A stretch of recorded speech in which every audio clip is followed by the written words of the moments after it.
여러분, 여러분의 꿈이 이미 이루어진 것처럼 믿고 행동하면 진짜로 이루어진다는 사실 혹시 알고 계신가요? 아이씨, 최민식 영상 보러 왔는데 뭔 말 같지 않은 소리 하고 있어. 내 5초 줄게. 5초 안에 최민식 이야기 안 하면은 바로 뒤로 가기 눌러버릴 거야. 샌다.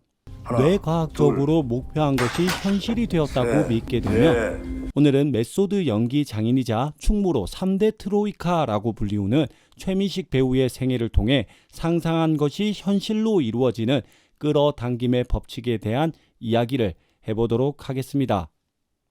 본명 최민식, 서울 출생, 1962년 5월 30일 성북구 정릉동의 사형제 중 차남으로 태어나게 됩니다.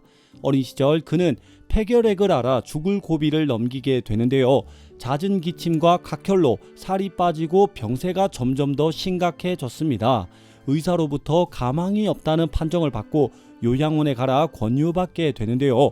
독실한 불교 신자였던 그의 어머니는 그를 데리고 절로 가게 됩니다.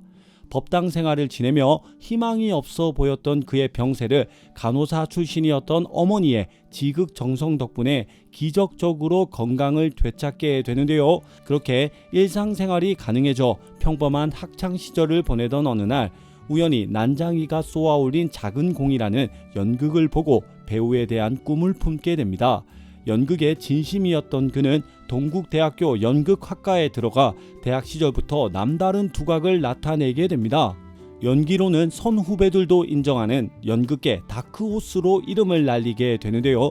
그렇게 연기 정석 코스를 순탄하게 밟고 무난하게 졸업할 거라 생각했던 모두의 예상과는 달리 그의 연기 인생에 변환점이 되는 아주 중요한 사건을 겪게 됩니다. 졸업식 공연 전날 친구들과 술을 마시고 그만 급성폐렴에 걸리고 마는데요. 졸업식 공연에 주연을 맡았기에 어떻게든 참여를 하려고 했으나 열이 40도나 올라갈 정도로 몸이 안 좋아져 결국 공연을 펑크 내고 맙니다. 담당 교수님께 불려가 최민식 다시는 배우한다고 하지마. 넌 배우할 자격 없어. 라는 불호령에 충격을 받고 후회와 반성의 눈물을 흘리게 됩니다. 그 사건 이후 연기에 대한 마인드와 자기 관리를 철저히 하는 배우로 거듭나게 되는데요. 그렇게 무명 시절 없이 1989년 드라마 야망의 세월로 데뷔하여 우리들의 일그러진 영웅, 서울의 달, 넘버 3, 쉬리, 파이란 등 압도적인 연기력을 선보이며 남우주연상을 받게 됩니다. 그리고 2003년 박찬욱 감독의 영화 올드보이로 그의 연기 인생에 정점을 찍게 되는데요. 칸 영화제에 초청되어 레드카펫을 밟는 영예를 누리고 칸 영화제 심사위원 대상을 받아 세계적인 주목을 받게 됩니다.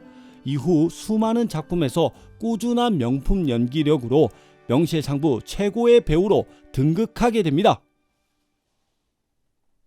이렇게 배우 최민식님에 대한 간단한 생애를 알아보았는데요. 여담으로 그가 왜 메소드 연기 장인인지, 연기에 대해 얼마만큼 진심이고 프로페셔널한지에 대한 에피소드를 소개해 보겠습니다. 주먹이 운다 촬영 당시 퇴역 은메달리스트 강태식의 몰입 연기를 위해 실제로 강도 높은 웨이트 트레이닝과 조깅 운동을 병행하고 정오 무렵부터 하루 4시간 이상 꾸준히 훈련하여 몸을 만들었다고 합니다. 그러나 상대 배역인 류승범은 훈련을 나오지 않고 자주 결석하자 호되게 혼을 내고 프로 정신을 강조했다고 하는데요. 지난 대학 시절 자신이 저지른 실수, 아마추어 같았던 모습을 떠올리며 진심으로 그를 훈계하였습니다. 꾸중을 들은 유승범 배우는 눈물을 흘리며 정중히 사과를 했고 이후부터는 훈련에 잘 참석해 작품에 몰입할 수 있었다고 합니다. 그리고 연기를 위해서라면 개그맨에게도 배우는 겸손함을 보였는데요. 당시 개그 콘서트에 할매가 뿔났다 라는 인기 코너가 있었습니다. 개그맨 장동민의 할머니 연기를 보고 감탄하여 그에게 연락해 진심으로 연기를 배우고 싶다고 말했다고 합니다. 이처럼 작품에 대한 이해는 물론 그가 얼마나 연기를 사랑하는지, 캐릭터에 대한 연구를 쉬지 않고 아이디어를 만들어내는지 남다른 열정을 엿볼 수 있습니다. 현재 디즈니 플러스 드라마 카지노에서 차무식 역을 맡아 메소드 연기의 진면모를 보여주고 있는데요. 재미도 재미지만 극중 차무식이 말하는 대사가 굉장히 인상 깊었습니다. 네가 원하면 안기부 5급짜리에 넣어줄 수 있어. 아니면 청와대 경호원 4급부터 출발할 수 있어. 내가 넣어줄게. 감사합니다만 전 사업을 하고 싶습니다. 전 제 능력으로 돈을 벌겠습니다. 오늘은 배우 최민식이 아닌 카지노의 차무식을 통해 드리고 싶은 메시지가 있습니다. 그 이유는 가상의 인물이긴 하지만 끌어당김의 법칙을 제대로 활용하고 있는 캐릭터이기 때문인데요. 상상한 것을 이미 이룬 사람처럼 행동하는 차무식은 드라마의 회차가 거듭할수록 목표한 것을 현실로 만들어내는 인물입니다. 드라마를 다 본 지금에야 카지노의 대부가 된 차무식의 캐릭터가 그려지지만 드라마를 다 보지 않은 상태에서 확신하는 차무식의 대사는 도대체 저 상황에서 어떻게 문제를 해결한다는 것인지 의문이 들었습니다. 문제의 크기, 목표의 크기와 상관없이 이미 모든 문제를 다 해결한 사람처럼 행동하는 모습이 참으로 인상적이었습니다. 내가 하고 싶으면 하는 거지. 내가 너한테 허락받아야 돼요? 불가능합니다. 불가능한 게 어딨어. 이 세상에 죽고 싶어요? 웃을 때 만들어놔. 그럼 그렇게 알고 할게. 10만 유튜버를 꿈꾸고 있는 저는 한번 차무식에 빙의되어 끌어당긴 법칙을 실천해 보기로 마음먹었습니다. 실제로 이미 실버 버튼을 어디에 둘지 위치를 정해 놨고 난 이미 실버 버튼을 받았다 라고 선언 중입니다. 이거 포함해서 이번엔 좀 더 구체적으로 시각화를 진행해 보기로 했는데요. 첫 번째 관문이자 마의 구간이라 불리는 구독자 1000명 달성을 위해 진행시킨 방법은 바로 이겁니다. 어떻습니까? 감쪽 같지 않습니까?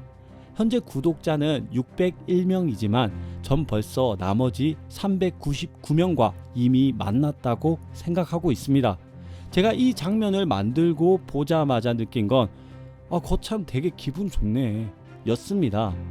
그리고 당연히 저의 궁극적 목표인 나머지 99,399명의 구독자님들도 불러드렸죠.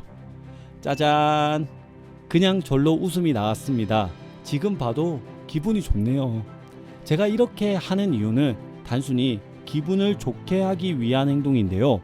끌어당김의 법칙에서 정말 중요하고 강조하는 것이 기분이라고 합니다. 전 세계 5손가락 안에 드는 마케팅 전문가이자 20년간 끌어당김의 법칙을 실행해온 조 바이텔리 박사는 책 시크릿에서 이렇게 말합니다. 기분 좋다고 느끼는 건 정말 중요하다.